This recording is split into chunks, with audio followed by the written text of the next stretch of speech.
ओम नमो भगवते वासुदेवाय। जय श्री कृष्ण भक्तगण। प्यारे दोस्तों, पितर पक्ष का समय चल रहा है। ऐसे में कहते हैं कि हमें अपने घरों में श्रीमद् भगवत गीता का पाठ और गरुड़ पुराण का पाठ अवश्य करना चाहिए। इससे हमारे पितर प्रसन्न होते हैं और हमें बहुत सारा आशीर्वाद प्रदान करते हैं। तब चलिए प्यारे दोस्तों, सुनते हैं श्रीमद् भगवत गीता के चौथे अध्याय का महात्म्य। चलिए आरंभ करते हैं।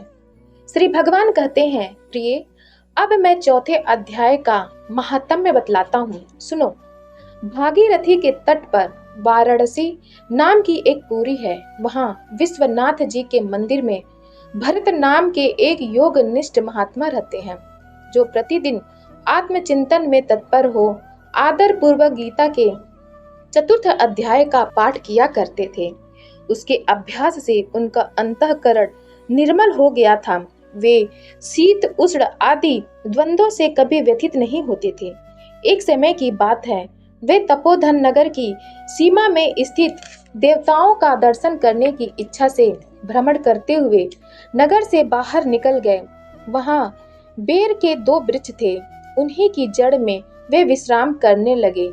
एक वृक्ष की जड़ में उन्होंने अपना मस्तक रखा था और दूसरे वृक्ष के मूल में उनका एक पैर टिका हुआ था।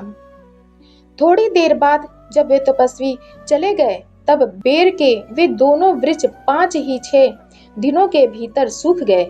उनमें पत्ते और डालियां भी नहीं रह गई।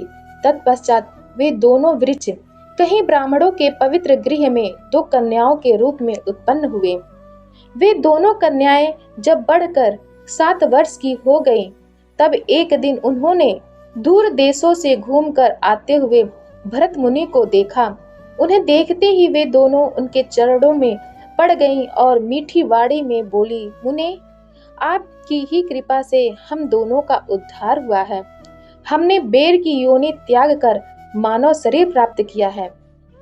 उनके इस प्रकार कहने पर मुनि को बड़ा विस्मय हुआ। उन्होंने पूछा, पुत्रियों, मैंने कब और किस साधन से तुम्हें मुक्त किया था?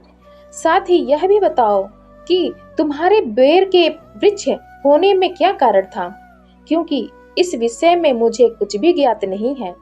तब वे कन्याएं पहले उन्हें अपने बेर हो जाने का कारण बतलाती हुई बोली, मुने, गोदावरी नदी के तट पर छिन्न पाप नाम का एक उत्तम तीर्थ है, जो मनुष्यों को पुण्य प्रदान करने वाला है।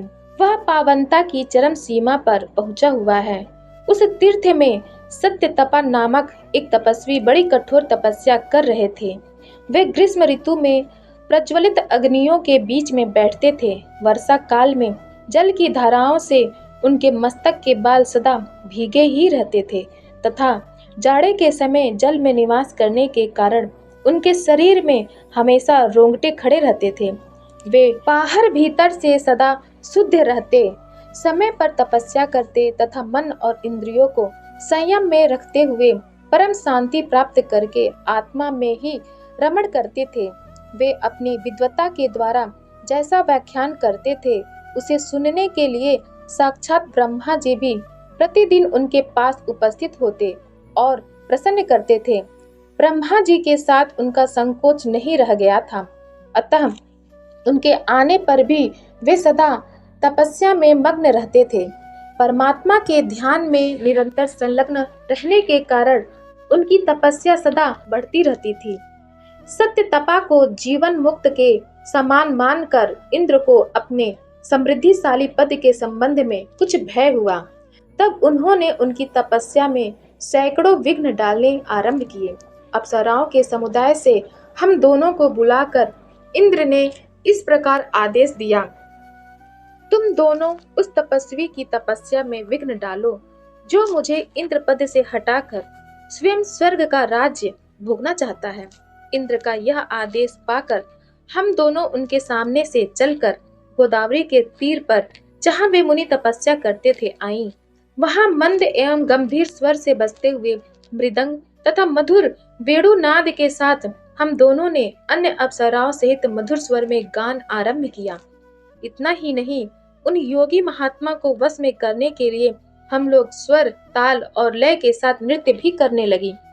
बीच बीच में जरा जरा सा अंचल खिसकने पर उन्हें हमारी छाती भी दिख जाती थी। हम दोनों की उन्मत्त गति काम भाव का उद्दीपन करने वाली थी, किंतु उसने उन निर्विकार चित्त वाले महात्मा के मन में क्रोध का संचार कर दिया।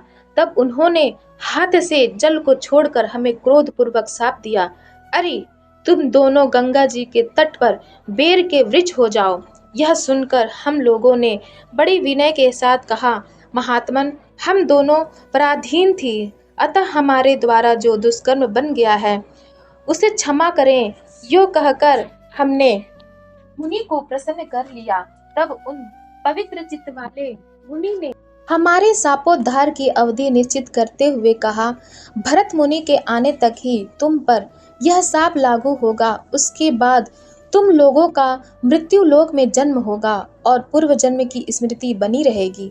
मुने, जिस समय हम दोनों बेर वृक्ष के रूप में खड़ी थी, उस समय आपने हमारे समीप आकर गीता के चौथे अध्याय का जप करते हुए हमारा उद्धार किया था, अतः हम आपको प्रणाम करती हैं। आपने केवल शाप से ही नहीं, इस भयानक संसार से भी गीता के चतुर्थ अध्याय के पाठ द्वारा हमें मुक्त कर दिया है। श्री भगवान कहते हैं, उन दोनों के इस प्रकार कहने पर मुनि बहुत ही प्रसन्न हुए और उनसे पूजित हो विदा लेकर जैसे आए थे वैसे ही चले गए, तथा वे कन्याएं भी बड़े आदर के साथ प्रतिदिन गीता के चतुर्थ अध्याय का पाठ करने लगी, जिससे उनका उद्धार हो गया। प्यारे श्रोतागण, श्रीमद् भगवत गीता के 5वें अध्याय का महात्म्य जानने के लिए आप हमारे चैनल सनातन कथा संग्रह को लाइक करें, शेयर करें और सब्सक्राइब करें, ताकि जब हम अपना वीडियो डालें आप सभी के पास सबसे पहले पहुंचे। धन्यवाद।